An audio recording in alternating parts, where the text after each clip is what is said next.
ese cheque por $32 millones. Mis manos temblaron tanto que casi lo dejo caer. 32 millones. Una cifra que jamás pensé que existiría en mi vida, mucho menos en mis manos arrugadas de 70 años. El sorteo especial de la lotería había cambiado todo en un segundo, pero lo que no sabía era que ese pedazo de papel iba a convertirse en el espejo más cruel de mi propia familia. Salí del banco como una sonámbula, guardé el cheque en el fondo de mi cartera vieja y caminé hasta mi casa como si nada hubiera pasado. Mi corazón latía tan fuerte que pensé que se me iba a salir del pecho. 32 millones de dólares. Podía pagar mi casita, comprarme ropa nueva, viajar, ayudar a mis hijos, a mis nietos. Podía hacer tantas cosas que la cabeza me daba vueltas. Pero algo dentro de mí me detuvo. Una vocecita que me susurraba que esperara, que pensara bien las cosas. Porque conocía a mi familia. Los conocía muy bien. Y una parte de mí, esa parte que había sido lastimada tantas veces, quería saber algo antes de cambiar nuestras vidas para siempre. Quería saber si realmente me amaban. Durante días enteros no le dije nada a nadie. Guardé el secreto como si fuera un tesoro peligroso. Seguí levantándome temprano, haciendo mis quehaceres, preparando mi café aguado de siempre, viendo mis telenovelas en la televisión vieja que tenía desde hace 15 años. Todo igual. Todo normal. Pero por dentro tenía un huracán. Porque mientras más pensaba en ese dinero, más me acordaba de todas las veces que había pedido ayuda y me habían dado la espalda. Cuando se me rompió el techo y lloré durante semanas porque no tenía para arreglarlo. Cuando me enfermé de neumonía el año pasado y nadie vino a cuidarme. Pasé 5 días con fiebre alta, temblando en mi cama, llamando a mis hijos por teléfono y escuchando siempre la misma canción, que estaban ocupados, que ya vendrían más tarde, que seguramente no era nada grave. Cuando cumplí 65 años y ni siquiera recibí una llamada de mis propios hijos. Me quedé sentada toda la noche esperando el teléfono, viendo cómo pasaban las horas y comprendiendo que para ellos ese día era uno más del calendario. Mi hija Renata siempre tenía excusas perfectas. Que el trabajo la tenía estresada, que los niños estaban enfermos, que su esposo necesitaba atención, que no tenía tiempo ni para respirar.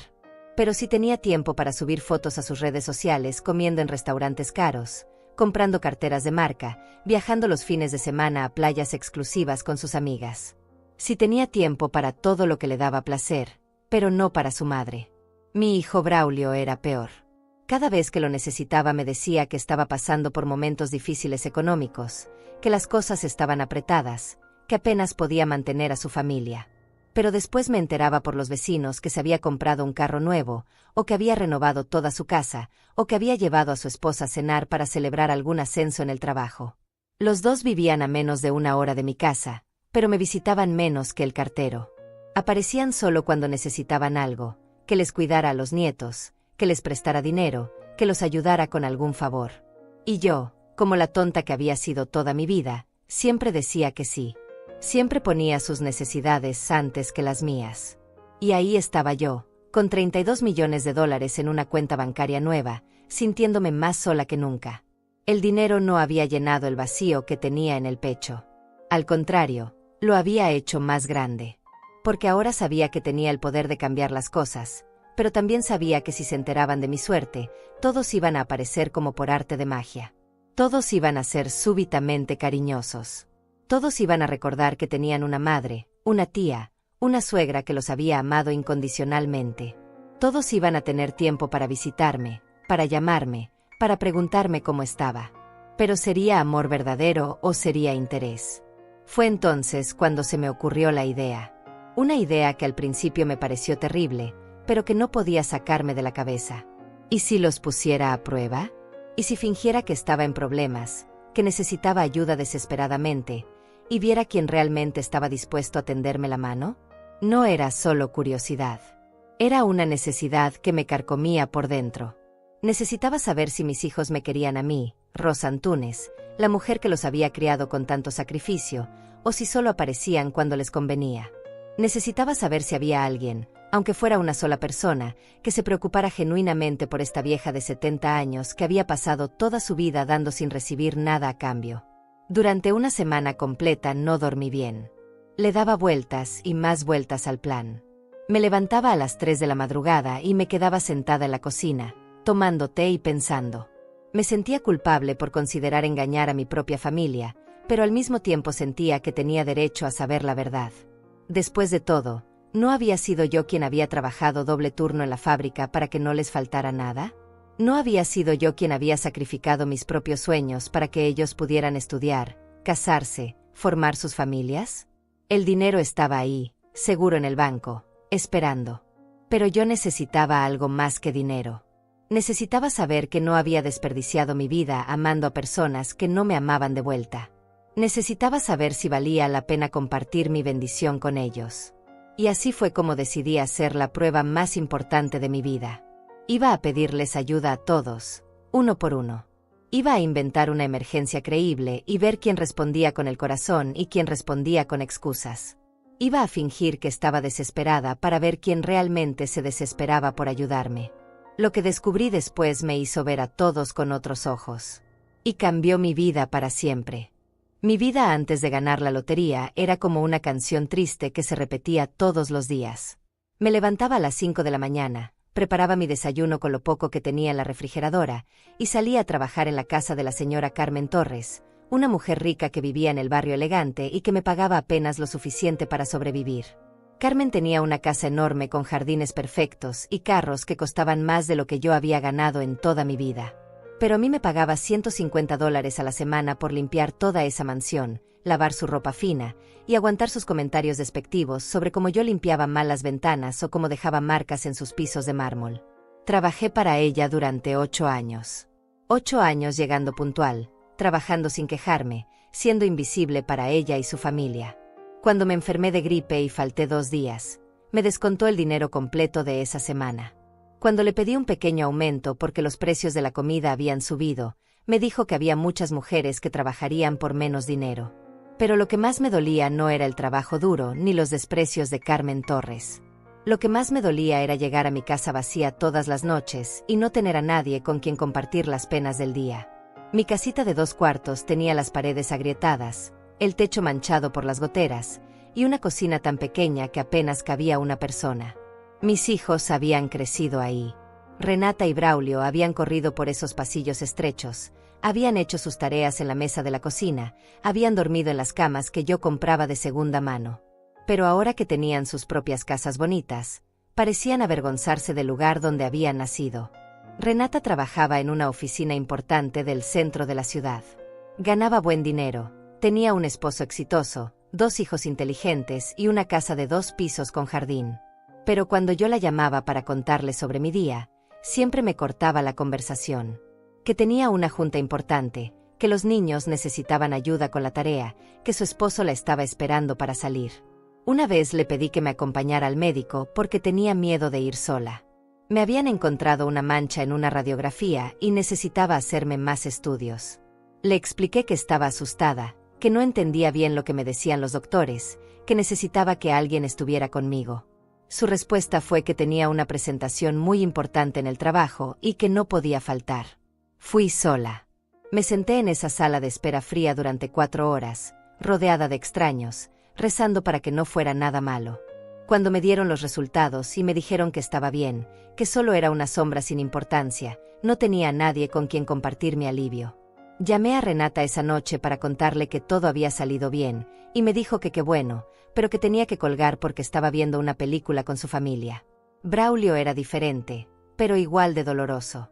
Él sí me visitaba de vez en cuando, pero siempre que venía necesitaba algo. Llegaba con esa sonrisa encantadora que había tenido desde niño, me abrazaba fuerte y me decía que me veía muy bien, que me extrañaba mucho. Pero después de 5 minutos de plática, comenzaba con su verdadero propósito. Una vez vino porque necesitaba que le prestara $500. Dijo que era una emergencia, que se le había descompuesto el carro y que si no lo arreglaba esa semana iba a perder su trabajo. Yo no tenía $500, pero empeñé el anillo de bodas de mi difunto esposo para conseguir el dinero. Se lo di sin dudarlo, porque era mi hijo y porque creí en su historia. 2 semanas después me enteré por una vecina que lo había visto estrenando ropa nueva en el centro comercial. Cuando le pregunté por el dinero, me dijo que sí me iba a pagar, pero que necesitaba un poco más de tiempo. Pasaron 6 meses y nunca más mencionó los $500. Yo nunca pude recuperar el anillo de mi esposo. Pero no todos en mi familia eran así. Tenía una hermana, Estela, que era completamente diferente. Estela tenía 5 años menos que yo y había pasado por problemas aún peores que los míos. Su esposo la había abandonado cuando sus hijos eran pequeños, y ella había trabajado vendiendo comida en la calle para mantenerlos. Estela vivía en una casita aún más humilde que la mía, en un barrio donde las calles no tenían pavimento y donde el agua llegaba solo 3 veces por semana. Pero cada vez que yo tenía problemas, ella aparecía. Cuando me enfermé de neumonía, fue Estela quien durmió en una silla al lado de mi cama durante 3 noches seguidas. Cuando se me rompió el techo, fue Estela quien trajo a su hijo mayor para que me ayudara a arreglarlo. Nunca tenía dinero para darme, pero siempre tenía tiempo. Siempre tenía una palabra de aliento, un abrazo sincero, una sonrisa que me hacía sentir que no estaba sola en el mundo. Los domingos venía a desayunar conmigo y me contaba historias divertidas de sus nietos, me hacía reír con sus ocurrencias, me escuchaba cuando yo necesitaba quejarme de algo. También estaba mi sobrino Adalberto, el hijo de mi hermano mayor que había muerto hace 10 años. Adalberto había tenido suerte en los negocios. Tenía una empresa de construcción que le daba buen dinero, una camioneta nueva, una casa grande. Pero cuando mi hermano se estaba muriendo de cáncer y necesitábamos dinero para los medicamentos, Adalberto siempre tenía excusas. Que el negocio estaba pasando por una mala racha, que tenía muchos gastos, que no era buen momento. Mi hermano murió sin poder pagar todos los tratamientos que necesitaba, mientras su propio hijo se compraba carros nuevos y llevaba a su familia de vacaciones a la playa. Durante todos esos años de soledad y trabajo duro, yo me consolaba pensando que algún día las cosas iban a mejorar. Que mis hijos iban a madurar y se iban a dar cuenta de que su madre los necesitaba. Que iban a valorar todo lo que había hecho por ellos cuando eran pequeños. Que iban a querer pasar tiempo conmigo, cuidarme cuando fuera más vieja, incluirme en sus vidas. Pero los años pasaban y las cosas empeoraban. Cada vez me llamaban menos, me visitaban menos, se acordaban menos de mi existencia.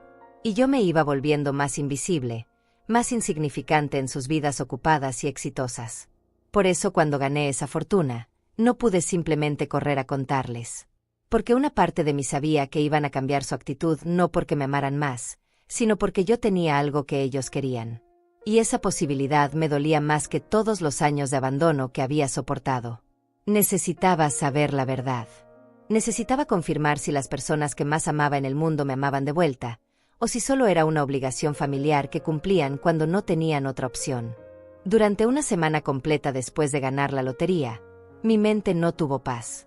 Me despertaba en las madrugadas con el corazón acelerado, pensando en ese cheque escondido en el fondo de mi armario, envuelto en una toalla vieja donde nadie lo buscaría jamás. 32 millones de dólares que podían cambiar la vida de toda mi familia, pero que también podían revelar quiénes éramos realmente por dentro. Fue un martes por la mañana, mientras preparaba mi café aguado de siempre, que la idea se volvió un plan concreto. Iba a poner a prueba a cada uno de ellos. Iba a crear una situación donde yo necesitara ayuda desesperadamente, y ver quién respondía con amor genuino y quién respondía con excusas bien elaboradas. Pero tenía que ser convincente. No podía ser algo pequeño que pudieran ignorar fácilmente, ni algo tan grande que sonara falso. Tenía que ser una emergencia real, urgente, que tocara el corazón de cualquier persona que verdaderamente me amara. Me senté en mi mesa de cocina con un cuaderno viejo y comencé a escribir las opciones. Podía decir que me habían diagnosticado algo grave y necesitaba dinero para el tratamiento. Pero eso era demasiado cruel, incluso para una prueba. Podía inventar que me habían robado, pero entonces esperarían que pusiera una denuncia policial. Finalmente se me ocurrió la historia perfecta. Le diría a cada uno que estaba a punto de perder mi casa, que había recibido una notificación del banco diciendo que tenía 2 semanas para pagar $3,000 de atrasos en la hipoteca, o me quitarían la propiedad. Era creíble porque todos sabían que mi situación económica era difícil. Era urgente porque tenía un plazo límite. Y era lo suficientemente específico para que no pudieran escabullirse con promesas vagas. $3,000. Una cantidad que para mis hijos exitosos representaba una cena cara o una pequeña reparación en sus carros. Para Adalberto, con su empresa de construcción, era menos de lo que gastaba en gasolina en un mes. Pero para mí, la Rosa Antunes que ellos conocían, era una montaña imposible de escalar. Practiqué mi historia frente al espejo del baño. Tenía que sonar desesperada, pero no dramática. Tenía que parecer que había agotado todas mis opciones antes de pedirles ayuda. Ensayé las palabras una y otra vez hasta que sonaran naturales, hasta que pudiera decirlas con la voz quebrada de una madre que no tenía a dónde más recurrir. También pensé en sus posibles reacciones. Conocía a mis hijos mejor que nadie en el mundo. Había observado sus patrones de comportamiento durante décadas. Renata probablemente me diría que había sido irresponsable con mi dinero, que debería haber sido más cuidadosa, que ella también tenía gastos importantes. Braulio me aseguraría que quería ayudarme, pero encontraría alguna razón por la cual no podía hacerlo en ese momento. Adalberto, mi sobrino próspero, seguramente me recomendaría que hablara con el banco para hacer algún arreglo de pagos. Carmen Torres, mi empleadora rica, probablemente ni siquiera me dejaría terminar de explicar la situación antes de cambiar de tema.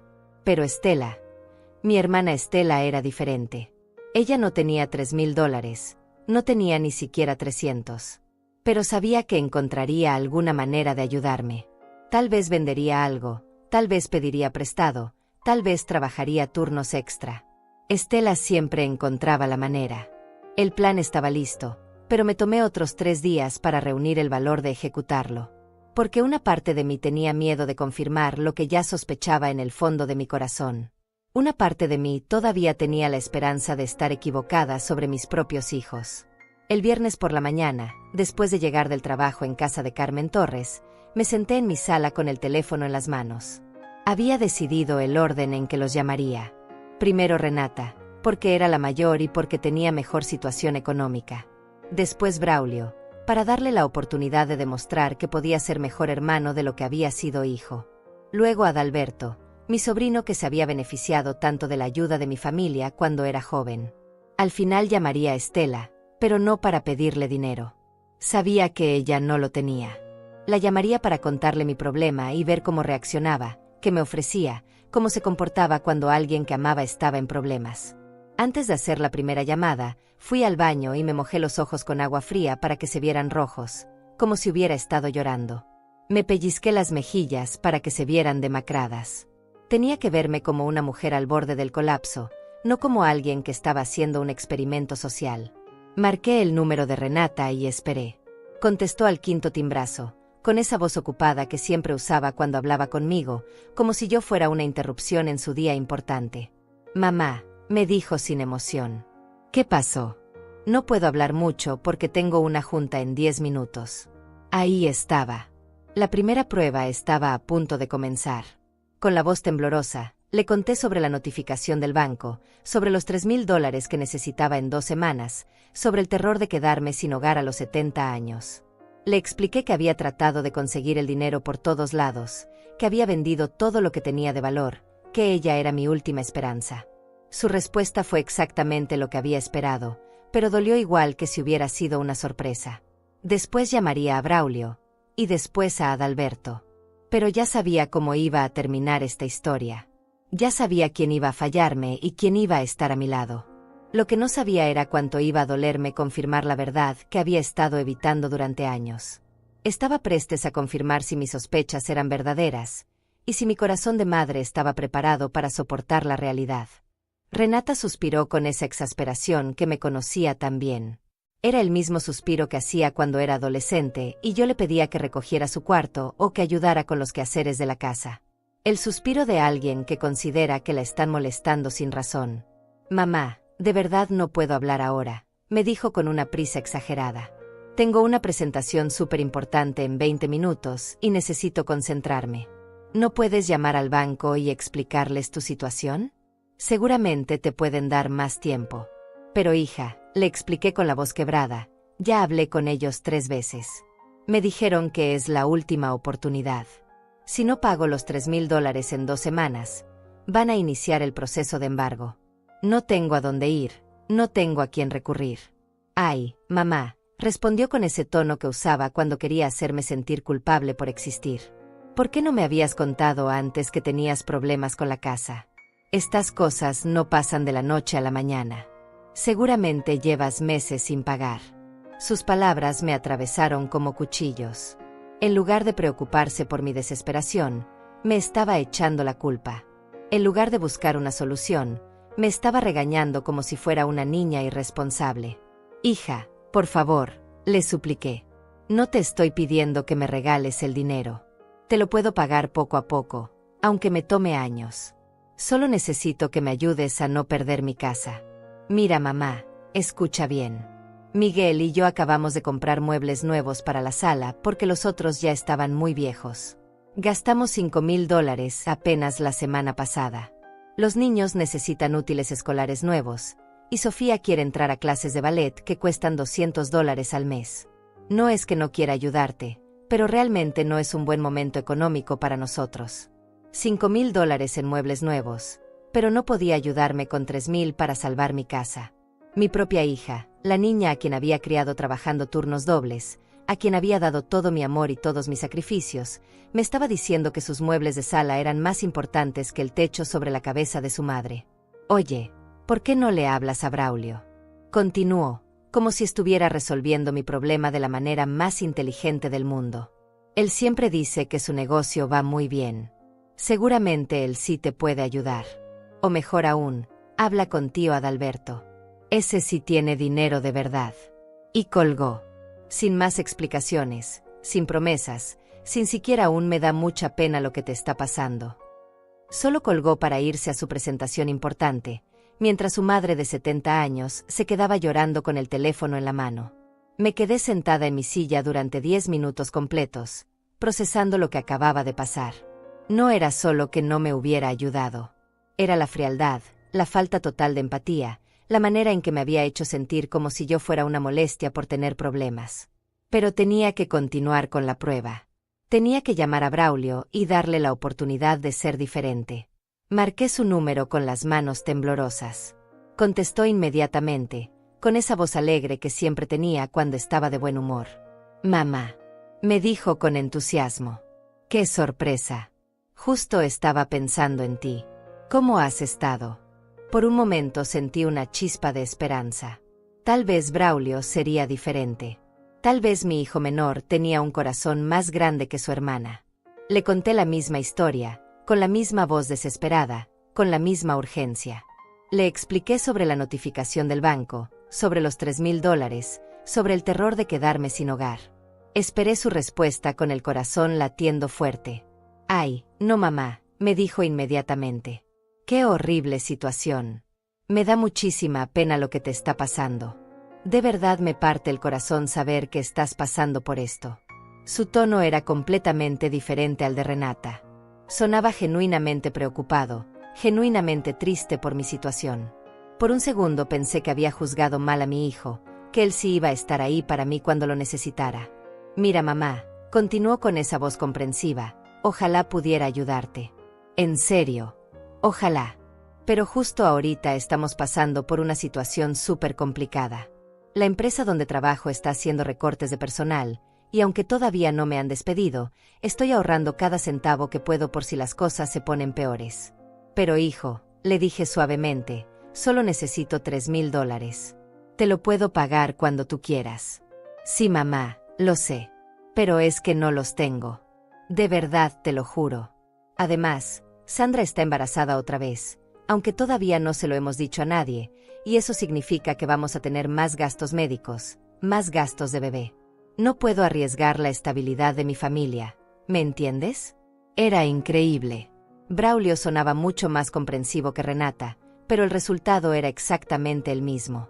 No me iba a ayudar. Y además, me estaba contando sobre su nuevo bebé, sobre su familia creciente, mientras su madre estaba a punto de quedarse sin hogar. «¿Ya le hablaste a Renata?», me preguntó. «Ella gana más que yo, y Miguel también tiene buen trabajo. Seguramente ellos sí te pueden ayudar». «Sí, hijo, ya le hablé. Ella me dijo que hablara contigo». «Ah», me dijo, y pude escuchar la incomodidad en su voz. «Bueno, entonces, ¿por qué no le hablas a tío Adalberto? Él tiene una empresa grande, seguramente para el $3,000 no son nada». Era como una pelota que rebotaba entre mis hijos. Cada uno me mandaba con el otro, cada uno tenía la solución perfecta que no los incluía a ellos. Nadie quería ser el que dijera directamente que no le importaba si su madre se quedaba sin casa. «Está bien, hijo», le dije con resignación. Entiendo tu situación. Voy a ver qué más puedo hacer. Ay, mamá, me respondió con esa voz que intentaba sonar consoladora, no te preocupes tanto. Seguro encuentras una solución. Tú siempre has sido muy fuerte, siempre has salido adelante. Estoy seguro de que esta vez también lo vas a lograr. ¿Me estaba consolando diciéndome que yo era fuerte? ¿Me estaba animando a resolver sola el problema que él no quería ayudarme a solucionar? Era como si me dijera que me ahogara con elegancia porque él no sabía nadar. Después de colgar con Braulio, me quedé sentada en mi cocina durante media hora.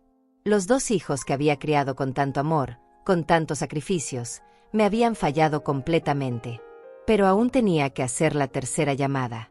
Tenía que hablar con Adalberto, mi sobrino próspero, para completar el círculo de decepciones familiares.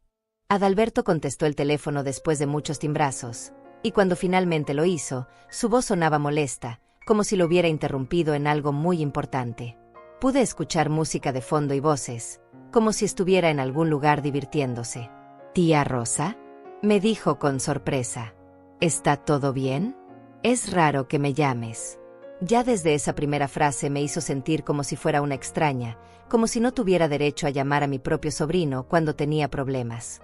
Pero continué con mi historia, contándole sobre la notificación del banco, sobre los $3,000 que necesitaba urgentemente, sobre el terror de perderlo todo.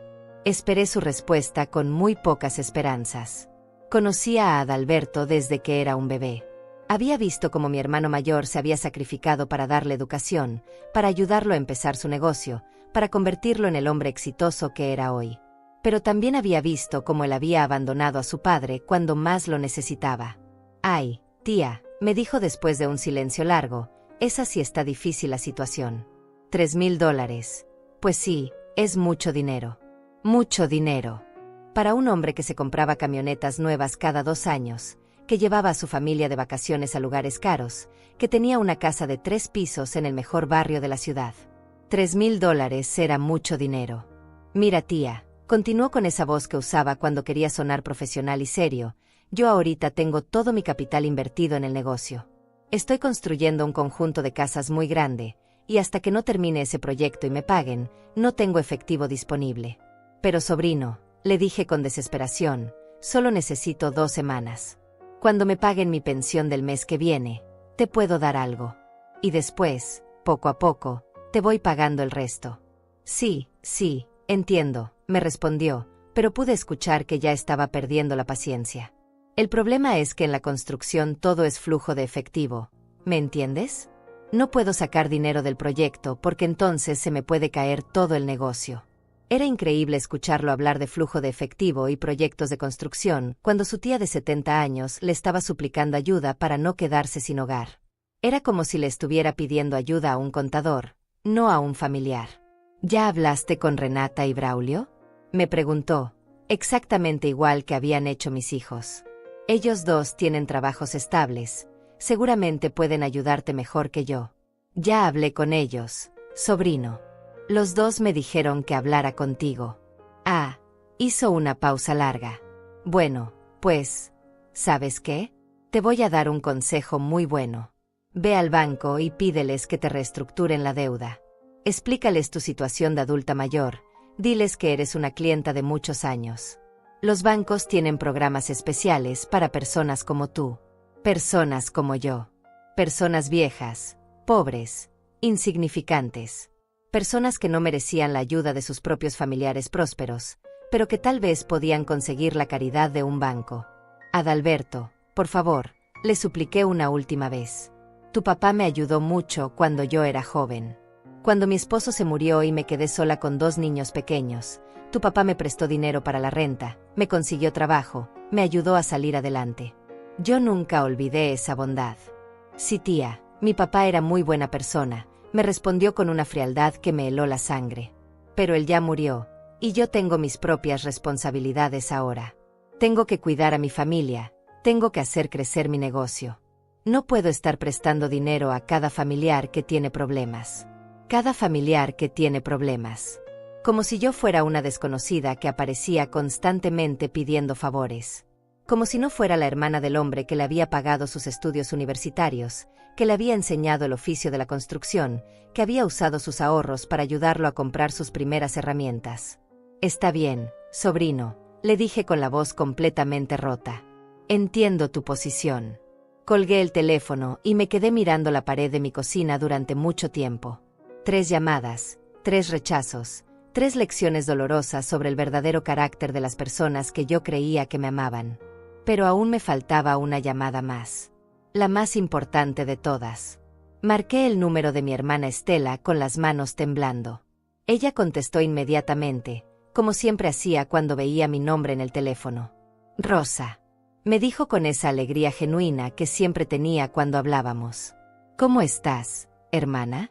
Justo estaba pensando en ti». «Estela», le dije, y mi voz se quebró de verdad esta vez. Ya no tenía que fingir la desesperación. Después de 3 rechazos consecutivos, la desesperación era completamente real. Le conté la misma historia, pero esta vez las lágrimas que corrían por mis mejillas eran auténticas. No eran lágrimas por los $3,000 que no necesitaba, sino lágrimas por descubrir que mis propios hijos me veían como una carga, como un problema que había que pasar a otra persona. «Rosa, hermana mía», me dijo Estela con una voz llena de preocupación real. «¿Por qué no me habías contado antes? ¿Desde cuándo tienes problemas con la casa?» «No quería preocuparte, Estela. Sé que tú también tienes tus propias dificultades». «Ay, hermana», me respondió con cariño, «las dificultades se comparten en familia. Nunca tienes que pasar sola por algo así». Hubo un silencio, y pude escucharla pensando. Sabía que estaba calculando, no cuánto dinero tenía disponible, sino cómo podía conseguir el dinero que no tenía. «Mira, Rosa», me dijo finalmente, «yo no tengo $3,000 ahorrados, tú lo sabes. Pero voy a buscar la manera de conseguirlos. Voy a hablar con mi patrón para ver si me puede adelantar el sueldo de 2 meses. Voy a ver si puedo vender algunas cosas. Y si no logro conseguir todo, al menos voy a conseguir una parte». «¿Estás segura, Estela? No quiero que te metas en problemas por mi culpa». «Rosa Antunes», me dijo con firmeza, «eres mi hermana. Somos familia de verdad. Mañana mismo empiezo a buscar el dinero, y en una semana te voy a dar una respuesta concreta». Era increíble. La persona que menos tenía era la única que estaba dispuesta a sacrificarse por mí. Mientras mis hijos exitosos y mi sobrino próspero me daban excusas elaboradas, mi hermana pobre me ofrecía su ayuda sin dudarlo. Después de colgar con Estela, me quedé sentada en mi cocina hasta que se hizo de noche. El patrón se había repetido exactamente como yo había predicho, pero eso no había hecho que doliera menos. Había confirmado la verdad más dolorosa de todas: las personas que más amaba en el mundo no me amaban de la misma manera. Los siguientes 3 días fueron los más largos de mi vida. No porque estuviera preocupada por el dinero que no necesitaba, sino porque no podía dejar de pensar en la diferencia tan brutal entre las reacciones de mi familia. Mientras mis hijos y mi sobrino habían encontrado 1000 excusas para no ayudarme, Estela había empezado inmediatamente a buscar soluciones. El miércoles por la mañana, mientras estaba limpiando los pisos de mármol en casa de Carmen Torres, sonó mi teléfono. Era Estela, y su voz sonaba emocionada. «Rosa, hermana, tengo buenas noticias. Hablé con mi jefe y me va a adelantar el sueldo de mes y medio. Son $1,200. También hablé con mi comadre Luz, y ella me puede prestar $800 si le firmo un pagaré. Y mi hijo mayor me dijo que tiene ahorrados $600 de su trabajo de los fines de semana, y que me los puede dar». «Estela», le dije con la voz ahogada, «esos son $2,600. Solo me faltan 400. «Sí, hermana, ya lo sé. Para esos 400 que faltan, voy a vender mi televisión y mi refrigeradora vieja. Seguramente alguien me los compra por ese precio». «¿Vas a vender tu televisión y tu refrigeradora? Estela, no puedes hacer eso. ¿Cómo vas a vivir sin refrigeradora?» «Rosa», me dijo con esa firmeza que la caracterizaba, «una refrigeradora se puede volver a comprar.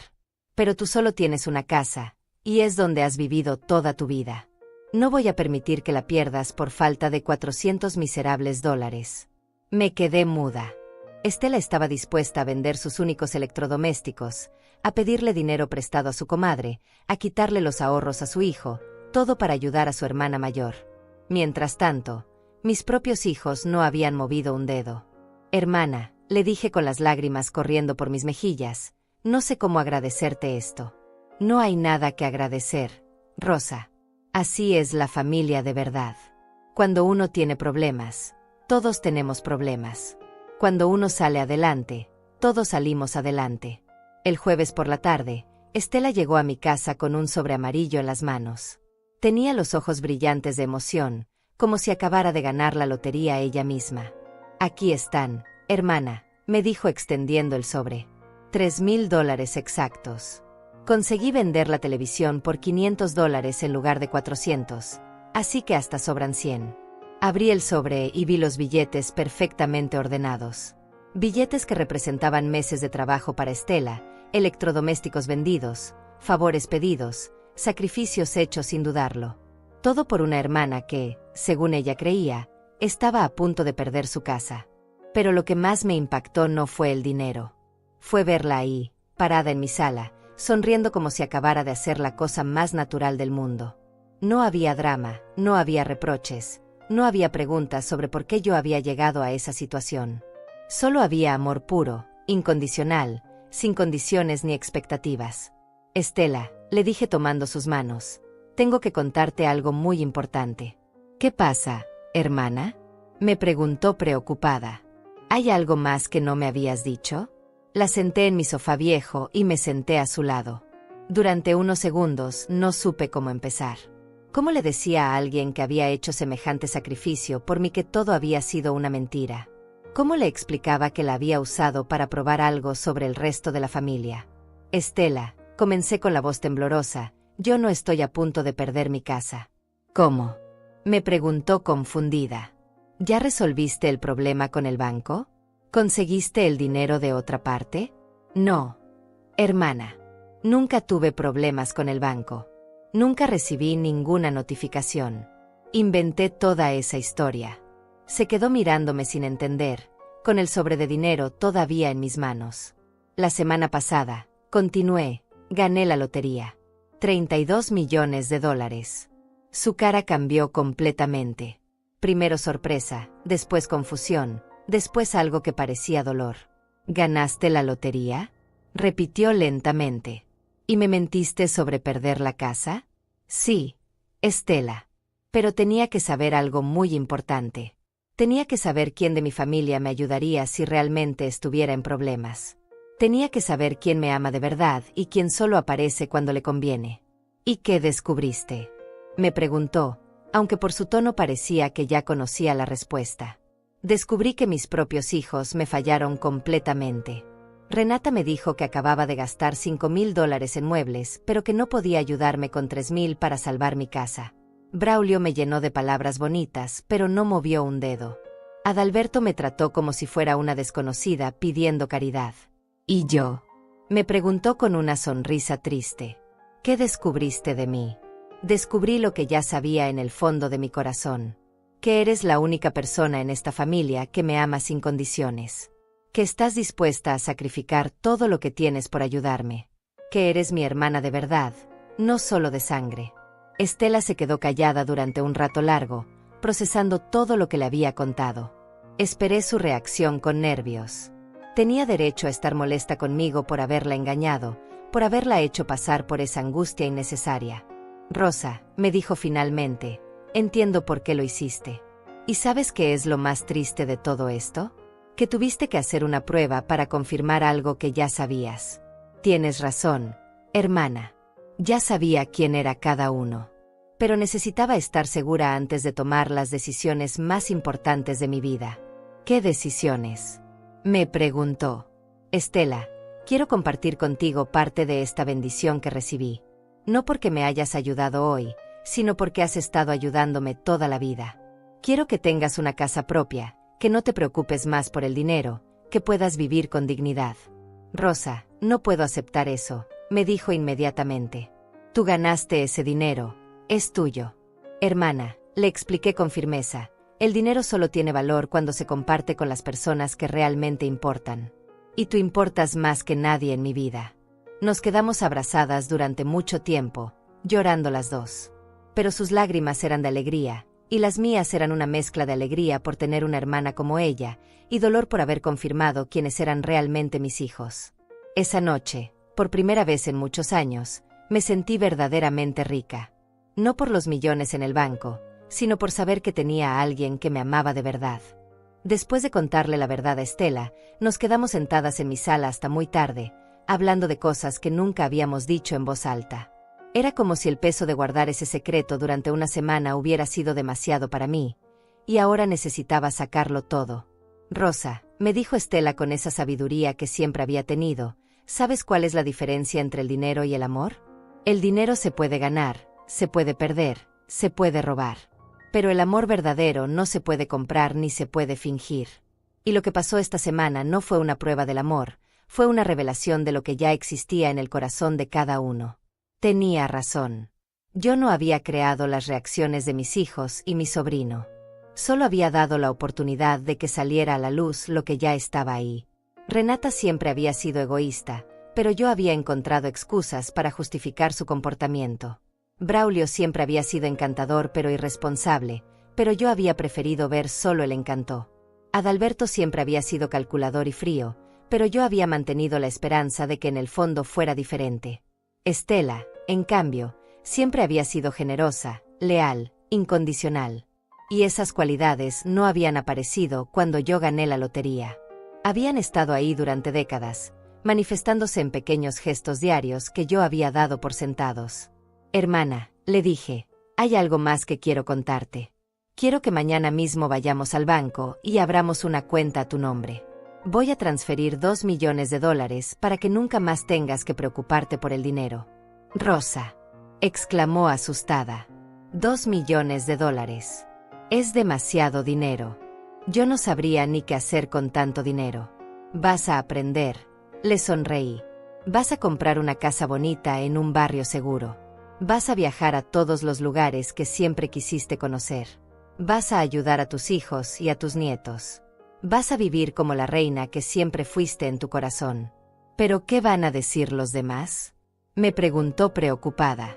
¿Qué van a pensar Renata y Braulio cuando se enteren?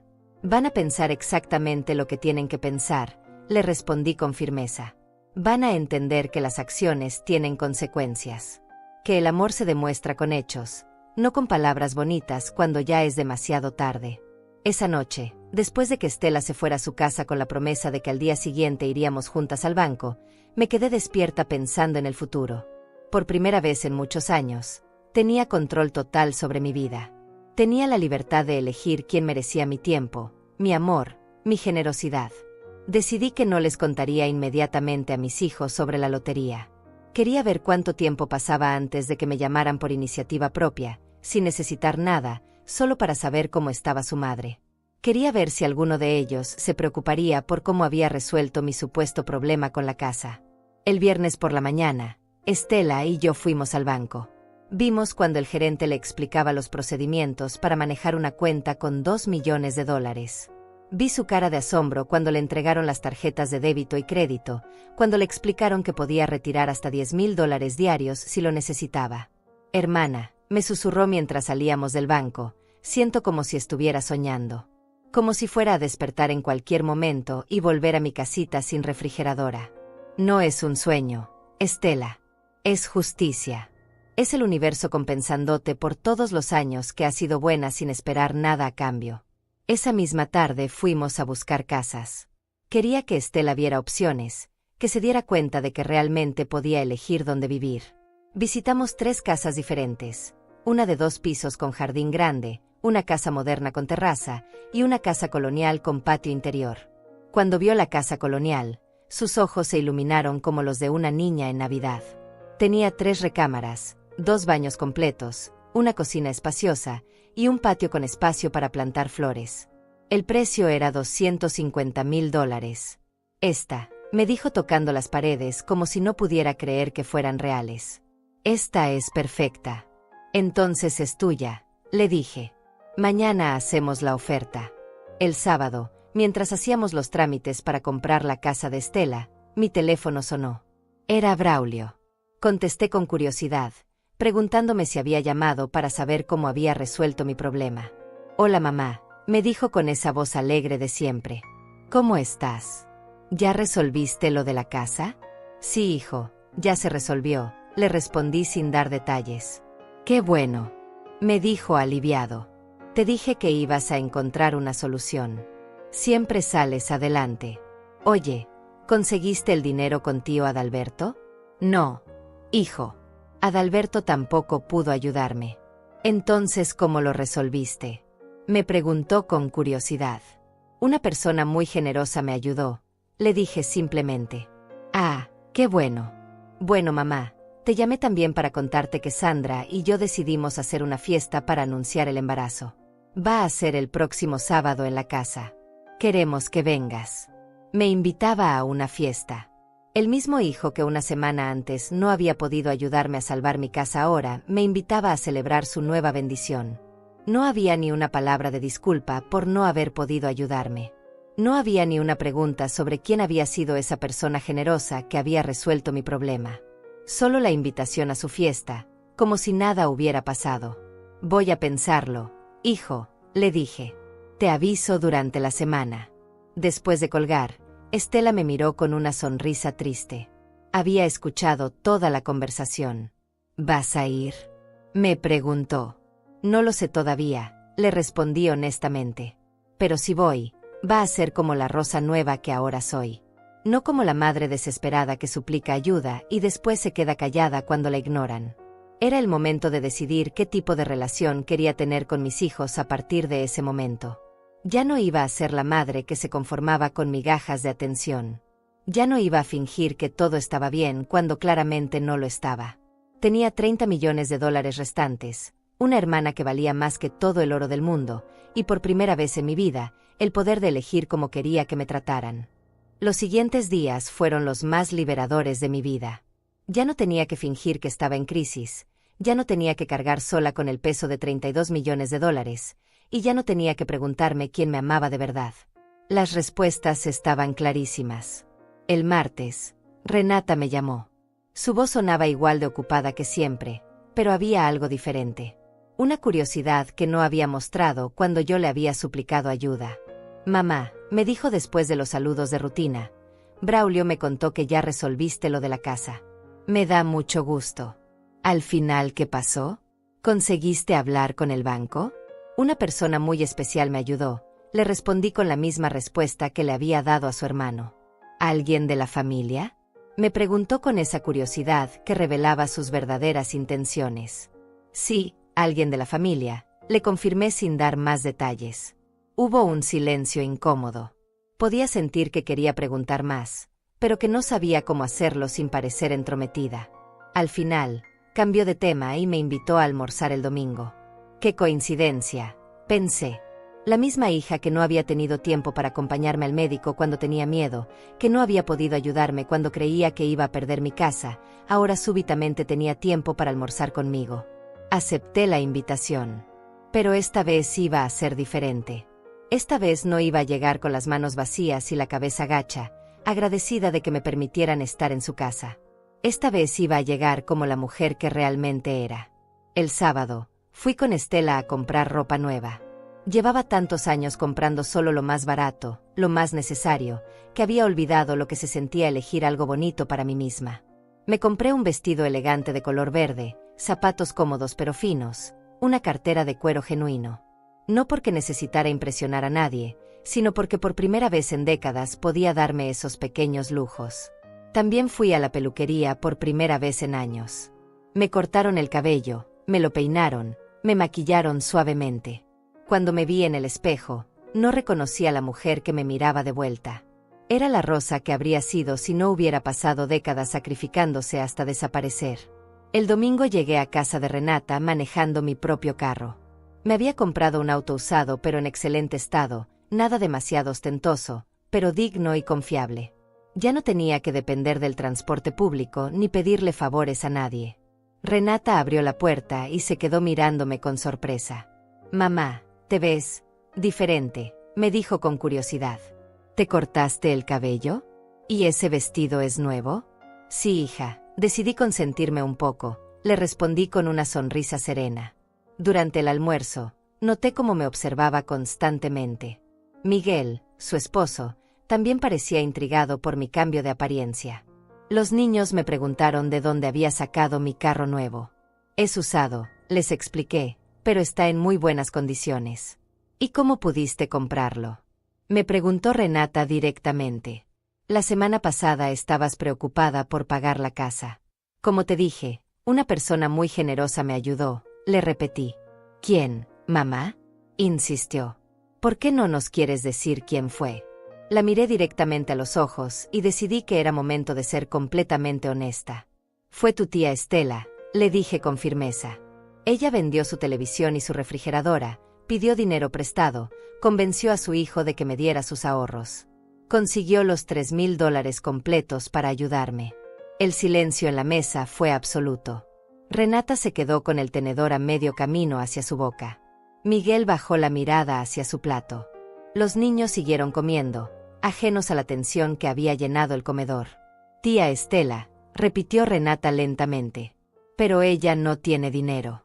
Exactamente, le confirmé. No tiene dinero, pero tiene corazón. No tiene lujos, pero tiene generosidad. No tiene excusas elaboradas, pero tiene amor verdadero.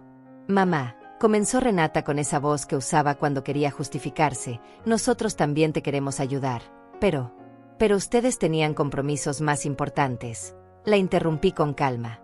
Muebles nuevos, clases de ballet, presentaciones en el trabajo. Lo entiendo perfectamente. No es eso, mamá. Es que... Hija, la volví a interrumpir. Ya no es necesario que me expliques nada. Ya entendí todo lo que necesitaba entender. El resto del almuerzo transcurrió en un ambiente tenso. Renata intentó varias veces retomar la conversación normal, pero yo respondía con cortesía distante. No estaba enojada, simplemente había cambiado. Ya no era la madre desesperada por la aprobación de sus hijos. Era una mujer que conocía su propio valor. Cuando me despedí, Renata me acompañó hasta mi carro. Mamá, me dijo con una voz que intentaba sonar casual, ¿de dónde sacaste dinero para comprarte ropa nueva y el carro? Estela me regaló algunos dólares extra, le expliqué. Dijo que era importante que me viera bien, que me sintiera bien conmigo misma. Era técnicamente cierto, aunque no era toda la verdad. El miércoles, Adalberto me llamó. Era la primera vez que él tomaba la iniciativa para contactarme en años. Tía Rosa, me dijo con una voz que intentaba sonar cariñosa. ¿Cómo está? Supe que ya resolvió lo de su casa. Sí, sobrino, ya está resuelto. ¡Qué bueno! Me da mucho gusto. Oiga, me dijeron que anda manejando un carro nuevo. ¿Cómo le hizo? La misma curiosidad que Renata. La misma pregunta que no habían hecho cuando yo estaba en crisis. Ahora que había señales de que mi situación había mejorado, todos querían saber cómo. Tuve ayuda de alguien muy especial, le respondí. ¿De quién, tía? ¿Necesita más ayuda? Porque ahora que terminé el proyecto del que le platiqué, ya tengo más disponibilidad económica. ¡Qué interesante! Cuando yo necesitaba desesperadamente $3,000, él tenía todo su dinero invertido y no podía ayudarme. Pero ahora que sospechaba que alguien más me había ayudado, súbitamente tenía disponibilidad económica. No, sobrino, ya no necesito ayuda, le dije firmemente. Ya aprendí quién está dispuesto a ayudarme cuando realmente lo necesito. Después de esa conversación, me quedó clarísimo que había tomado las decisiones correctas. Mi familia había revelado su verdadero carácter, y yo había respondido en consecuencia. Estela, mientras tanto, había empezado a mudarse a su casa nueva. Verla dirigiendo a los trabajadores que instalaban sus muebles nuevos, viendo cómo sus nietos corrían por el jardín que ahora era suyo, me confirmó que había hecho lo correcto. Había encontrado la manera perfecta de usar mi bendición, premiando el amor verdadero y dejando que las acciones de cada uno hablaran por sí mismas. 3 meses después de ganar la lotería, mi vida había cambiado completamente, pero no de la manera que la gente podría imaginar. No me había mudado a una mansión ni había comprado carros de lujo. Seguía viviendo en mi misma casita, pero ahora la había arreglado completamente. Techo nuevo, pintura fresca, electrodomésticos modernos, un jardín lleno de flores. Era la misma casa, pero transformada, exactamente como yo. Estela venía a visitarme todos los domingos. Llegaba en su carro nuevo, un sedán sencillo pero confiable, vestida con ropa bonita pero sin ostentación. Habíamos acordado desde el principio que ninguna de las dos iba a cambiar su esencia por tener dinero. El dinero era una herramienta para vivir mejor, no para convertirnos en personas diferentes. Sus hijos habían podido terminar sus estudios, sin preocuparse por las colegiaturas. Sus nietos tenían ropa nueva, útiles escolares, y la tranquilidad de saber que su abuela podía cuidarlos si algo pasaba. Pero lo más hermoso de todo era ver cómo Estela había florecido. Ya no tenía esa expresión de cansancio constante que había cargado durante décadas. Ahora sonreía más, hablaba con más confianza, planeaba pequeños viajes para conocer lugares que siempre había soñado visitar. Mis hijos, por otro lado, habían empezado a buscarme con más frecuencia. Renata me llamaba cada semana, siempre con alguna excusa para preguntar sobre mi nueva situación. Que si necesitaba ayuda con algo, que si quería acompañarla a almorzar, que si los niños querían pasar el fin de semana conmigo. Su interés renovado era tan transparente que daba pena. Braulio había empezado a visitarme más seguido, siempre con algún regalo pequeño, siempre con preguntas sobre cómo había logrado hacer las mejoras en la casa. Un día llegó con flores y me dijo que había estado reflexionando sobre lo mal hijo que había sido, que quería cambiar, que valoraba mucho tenerme como madre. Yo los recibía con cortesía, pero mantenía la distancia emocional. No estaba resentida, simplemente había aprendido a proteger mi corazón. Ya no esperaba nada de ellos, y esa falta de expectativas me había dado una paz que no había sentido en años.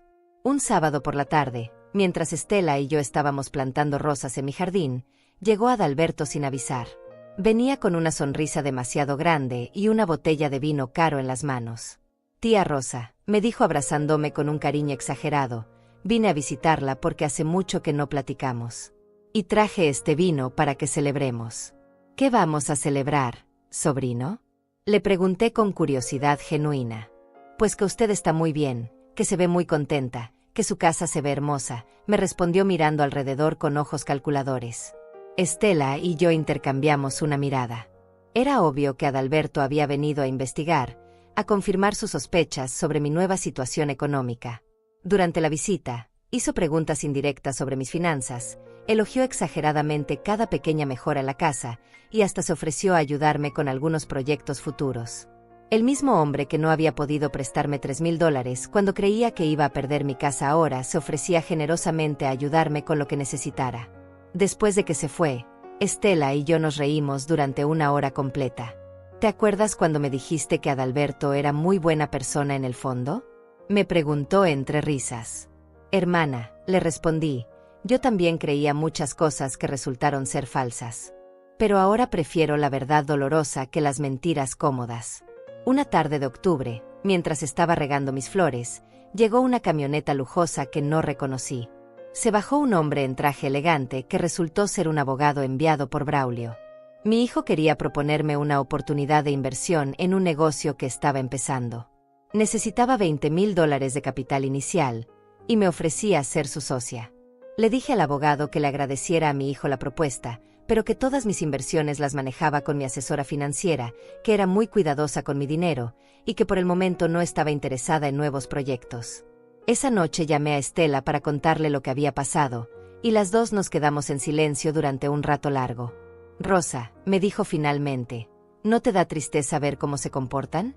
Al contrario, hermana, le respondí. Me da paz. Porque ahora sé exactamente quién es cada uno. Ya no tengo que adivinar, ya no tengo que esperar, ya no tengo que decepcionarme. La verdad duele al principio, pero después libera. En diciembre, decidí hacer algo que había estado planeando durante meses. Organicé una pequeña cena de Navidad, pero solo invité a las personas que realmente importaban en mi vida: Estela y su familia, 2 vecinas que siempre habían sido amables conmigo, y una señora del mercado que se había convertido en mi amiga. No invité a mis hijos ni a Adalberto. No por venganza, sino por coherencia. Quería pasar esa noche especial rodeada de amor genuino, no de interés disfrazado de cariño. Naturalmente, Renata y Braulio se molestaron cuando se enteraron. Me llamaron para preguntar por qué no los había invitado, por qué estaba actuando de manera tan extraña, por qué parecía que ya no los quería. Hijos, les dije con calma, los amo exactamente igual que siempre. Pero ahora amo también mi propia dignidad. Y mi dignidad no me permite fingir que tenemos una relación que no tenemos. Esa Navidad fue la más hermosa de mis últimos 20 años. Comimos, reímos, contamos historias, cantamos villancicos. Nadie preguntó cuánto había costado la cena, nadie especuló sobre mis finanzas, nadie tenía agenda oculta. Solo había personas que se alegraban genuinamente de estar juntas. Cuando todos se fueron esa noche, me quedé sentada en mi sala, mirando el árbol de Navidad que había comprado por primera vez en años. Pensé en todo lo que había aprendido durante esos meses transformadores. Había descubierto que la verdadera riqueza no estaba en los 30 millones de dólares que tenía en el banco. Estaba en saber que Stella me habría ayudado aunque yo no tuviera ni un centavo. Estaba en la sonrisa sincera de mis nuevas amistades. Estaba en la paz de no tener que mendigar amor de personas que no sabían darlo. Había aprendido que cuando alguien te ama de verdad, no necesitas suplicar su atención. No necesitas inventar crisis para que se preocupen por ti. No necesitas ser útil para que te valoren. Simplemente eres importante para ellos, en los buenos y en los malos momentos, con dinero y sin dinero, siempre. También había aprendido que el dinero no cambia a las personas, solo revela quiénes son realmente. Mis hijos no se habían vuelto interesados después de que yo gané la lotería. Siempre habían sido así, pero yo había preferido no verlo. Esa noche, antes de dormir, escribí una carta que guardé en mi caja fuerte junto con mi testamento. En esa carta explicaba toda la historia, la prueba que había hecho, las reacciones de cada uno, las decisiones que había tomado. Cuando yo muriera, todos sabrían la verdad completa. Pero ya no me importaba su juicio. Ya no vivía para complacer a nadie más que a mí misma y a las personas que me amaban sin condiciones. Había ganado 32 millones de dólares, pero la verdadera fortuna que había encontrado era mucho más valiosa, la certeza de saber quién me amaba de verdad y la tranquilidad de vivir rodeada únicamente de ese amor auténtico. Al final, la mayor riqueza no era lo que tenía en el banco, sino saber que no estaba sola en el mundo. Y esa riqueza, a diferencia del dinero, nadie me la podía quitar jamás. Han pasado 2 años desde que gané la lotería, y cada mañana cuando me despierto, me sorprende la mujer en la que me he convertido. No hablo del dinero ni de las comodidades que ahora tengo. Hablo de algo mucho más profundo. Por primera vez en 72 años, me respeto a mí misma completamente. Antes de todo esto, yo era una mujer que vivía pidiendo disculpas por existir. Me disculpaba por llamar a mis hijos, por necesitar compañía, por tener problemas, por envejecer. Había construido mi identidad alrededor de ser útil para otros, de no molestar, de conformarme con las migajas de afecto que me daban cuando les convenía. Ahora entiendo que esa versión de mí no era bondad, era cobardía. Era más fácil aceptar el maltrato sutil que enfrentar la posibilidad de estar sola. Prefería tener una relación falsa con mis hijos que no tener ninguna relación. Pero la soledad acompañada es mucho peor que la soledad elegida. Lo que más me ha sorprendido de este proceso es descubrir que tengo una personalidad propia. Durante décadas fui la madre de Renata y Braulio, la hermana de Stella, la empleada de Carmen Torres. Nunca fui simplemente Rosa. No sabía que me gustaba, que me molestaba, que quería para mi futuro. Había vivido en función de las necesidades de otros durante tanto tiempo que había olvidado que yo también tenía derecho a tener necesidades. Ahora tengo opiniones sobre todo. Descubrí que me gusta la música clásica, que disfruto leer novelas de misterio, que prefiero las flores silvestres a las rosas perfectas. Son detalles pequeños, pero representan algo enorme. Por primera vez soy una persona completa, no solo un accesorio en la vida de otros. La relación con mis hijos ha encontrado un equilibrio extraño pero honesto. Ellos siguen intentando acercarse, pero ya no con la desesperación de los primeros meses. Han entendido que algo cambió irreversiblemente, aunque no sepan exactamente qué. Yo los trato con cortesía afectuosa, como trataría a conocidos queridos que me caen bien pero no forman parte de mi círculo íntimo. A veces veo dolor en sus ojos cuando les demuestro que ya no necesito su aprobación. Creo que por primera vez en sus vidas adultas se han dado cuenta de que tenían una madre real, con sentimientos reales, que se lastimaba realmente cuando la trataban mal. Pero ese dolor ya no es mi responsabilidad. Cada persona es responsable de las consecuencias de sus propias acciones. Con Stella he construido la relación más hermosa de mi vida. No solo porque compartimos una situación económica más cómoda, sino porque nos hemos convertido en verdaderas compañeras de vida. Viajamos juntas, cocinamos juntas, nos reímos de nuestras propias tonterías. Hemos creado tradiciones nuevas, como ir al mercado los martes por la mañana o ver películas viejas los viernes por la noche. También he aprendido a crear límites sin sentirme culpable. Cuando alguien me pide algo que no quiero dar, simplemente digo no. Cuando alguien me trata mal, me alejo sin dar explicaciones extensas. He descubierto que mi paz mental vale más que mantener relaciones falsas por compromiso social. El dinero me dio la libertad de elegir, pero la verdadera transformación vino de decidir valorarme a mí misma. Pude haber ganado la lotería y seguir siendo la misma mujer insegura, seguir mendigando amor, seguir aceptando migajas. Pero elegí algo diferente. Elegí creer que merecía amor verdadero, y esa decisión cambió todo. A las mujeres de mi edad que puedan estar leyendo esto, quiero decirles algo importante. Nunca es demasiado tarde para empezar a respetarse. Nunca es demasiado tarde para exigir el trato que merecen.